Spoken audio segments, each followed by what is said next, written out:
Zgjedhjet e 11 majit vazhdojnë të tregojnë një dominim të Partisë Socialiste në disa qargje të rëndësishme në jug të vendit, ku socialistët kanë siguruar mbi 60% të votave. Sipas rezultateve të deritanishme, Partia Socialiste kryeson bindshëm në Fier, Elbasan dhe Gjirokastër. Në Fier, me 174 qendra votimi të numëruara nga gjithsej 587, Partia Socialiste ka marrë 62.91% të votave, duke lënë pas koalicionin Partia Demokratike Aleanca për Shqipërinë Madhështore me vetëm 25.37% të votave.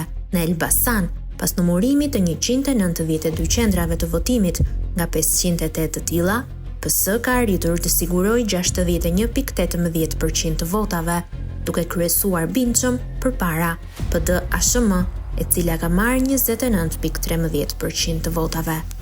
Në Gjirokastër, me 120 qendra votimi të numëruara nga gjithsej 198, Partia Socialiste është përpara me 64.12% të votave, ndërsa PD-ASHM ka marrë 27.95% të votave.